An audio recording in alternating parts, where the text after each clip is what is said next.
All right. So, okay, CPCTC or CPCFC, if it's dealing with other figures, pretty much says that, well, it says exactly this. If two figures are congruent, then all of their corresponding parts are congruent. But also, we need to pay attention to the converse of that theorem. So let's think about that for a second. This is where our brains are going to start. I'm going to give you the theorem, regular. You're going to give me the converse. Hopefully you guys remember what converse is. Okay?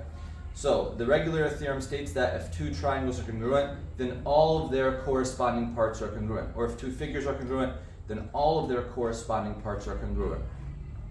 Okay? Angle, sides, everything. So what's the converse of CPCTC?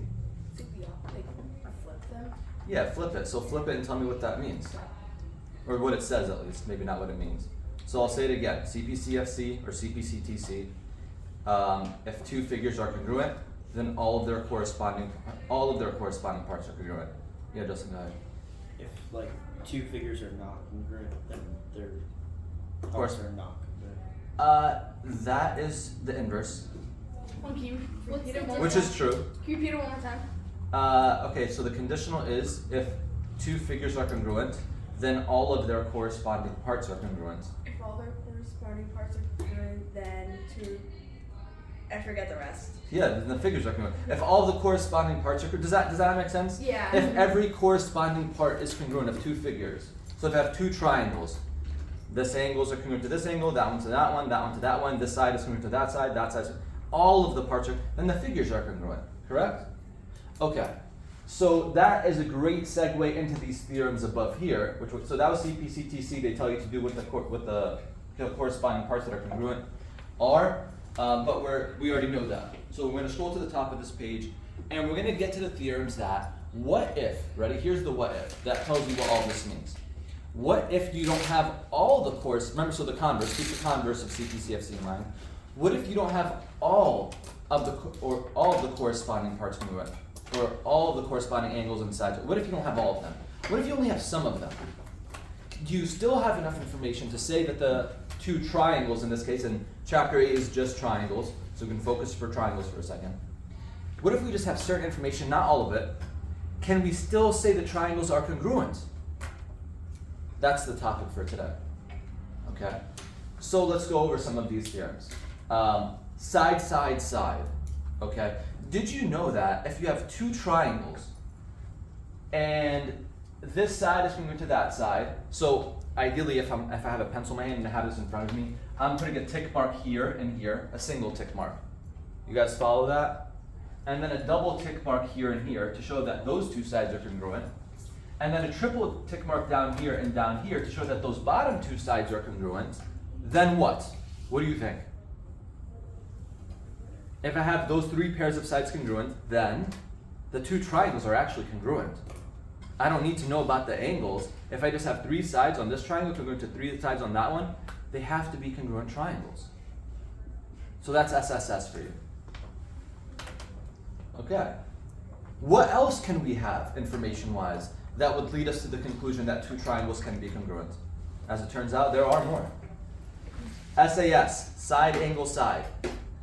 That theorem states if you have, and I don't need you to know verbatim, I just need you to understand the logic, but the theorem states that if you have two pairs of corresponding sides that are congruent, right? And the S, by the way, just in case you haven't figured this out by now, S stands for side, A stands for angles. Okay? If you have two pairs of congruent sides and two triangles, and the angle in between those sides, so let me just start to mark this up a little bit. Okay, so what I mean by that is, all right, and I'm not using my keyboard here, so if that side is congruent to that side, and this side is congruent to this side, sorry, I'm not using my pencil pen, so it's going to be weird, and the angle in between them, it says here the included angle. The included angle means the angle in between the two aforementioned sides. You guys know what the term aforementioned means? The previously mentioned, aforementioned, okay? So two sides are congruent, boom, boom, and the angle, the included angle, meaning the angle in between those two sides, which means it's not this angle down here, because that's not between the two sides, nor is it this one. It has to be this angle up here. So we're talking about this angle is congruent to that angle here, okay? Then, what is my conclusion? Those two figures are congruent. Those two triangles are congruent. Yeah. Okay? Sorry, my pencil's on the way. I might pause for a second to get out my actual writing utensil. Okay? Angle side angle is the next one. Alright? So, remember, we don't have every single part congruent to every single part. That would be CPCFC. What if we don't have all the information, but we have some of it? Let's talk about some of it. Angle side angle. Alright? This is kind of like SAS, but it's like almost the opposite. If you have two angles and the included side. Alright, the included side is a mathematical term. It means the side in between the two angles. Okay? I will pause right after this to get my pencil and actually mark up all these strong.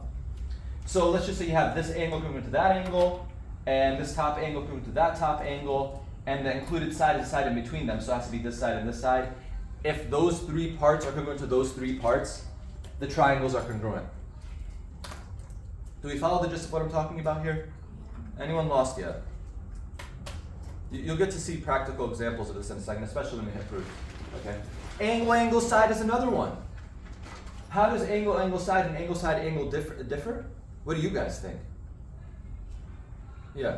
Because the ASA, the side is in between the two angles, and then the other one, like the two angles are next to it, and then the side is just off to the side, I guess. Exactly. All right, let me pause for a second so I can mark this up.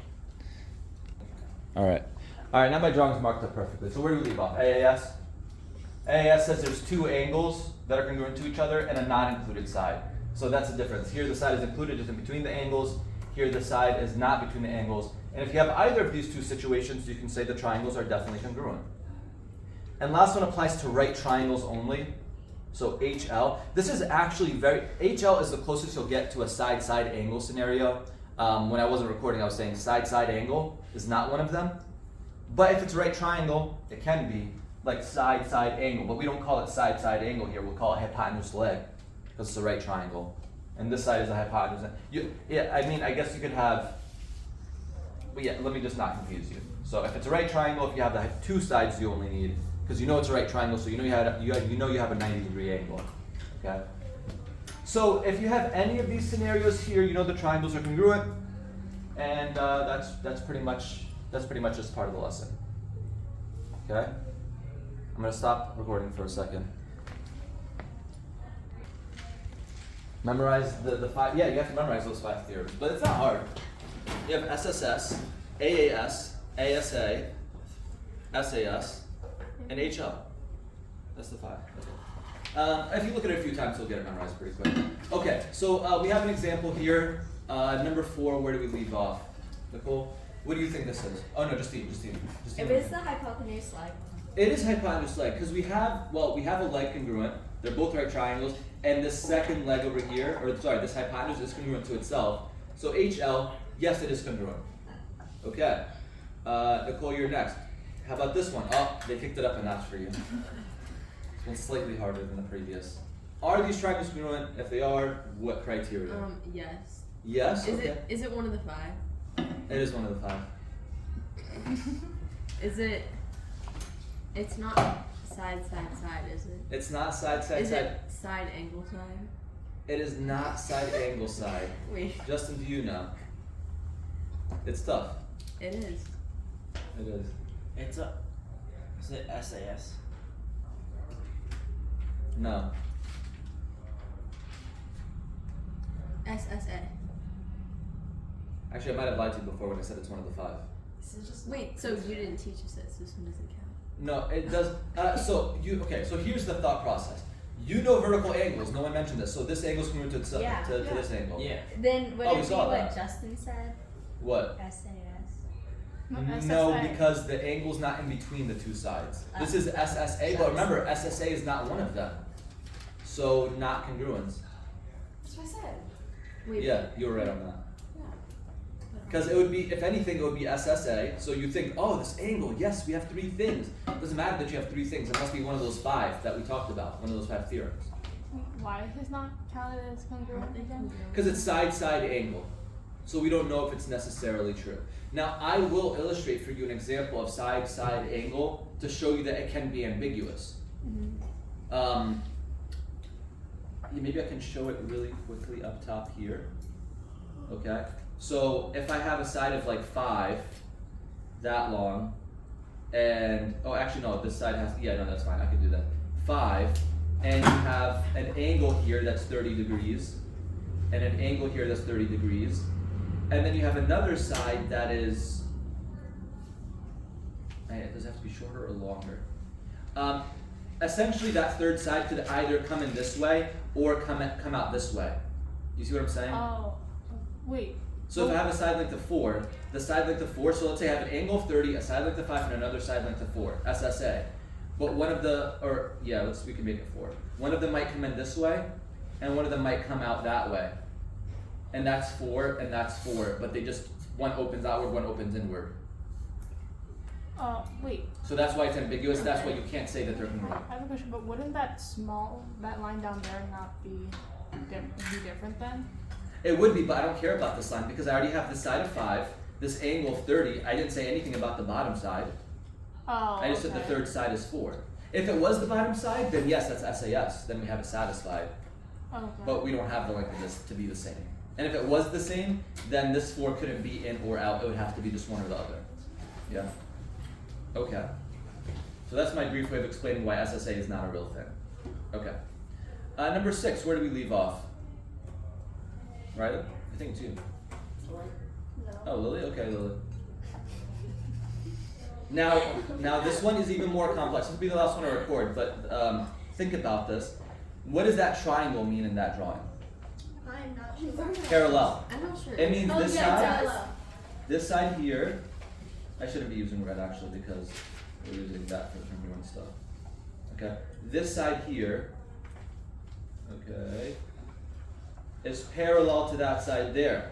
And whenever you have 2 parallel lines, you've got to be thinking back to that chapter on alternate interior angles, alternate exterior. It might tell us that there's a pair of angles here that are congruent. Oh wait, yeah, that's a reason for having congruent angles, right? Having parallel lines. Perhaps, yeah, if you have 2 parallel lines and a transversal. Oh wow. Okay. So maybe something is congruent here. Is this I don't think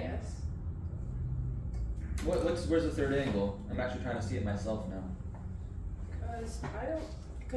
I believe that the first angle, the one that's already marked, and the second one right there, the one that's directly next to the second parallel line, Yeah. should be congruent due to alternate interiors.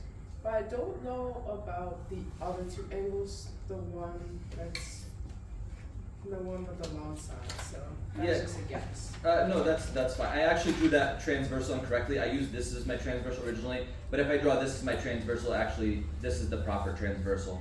And then you have corresponding angles here and here, which are congruent. Oh. Okay. All right, so Yeah. I'll mark this in right here. Okay, so now what do we have? ASA. ASA. ASA. ASA. Thank you, Lily. Amazing. I was gonna, yeah. All right, ASA. All right, I'm done recording for now. We'll practice some of these other problems just ourselves.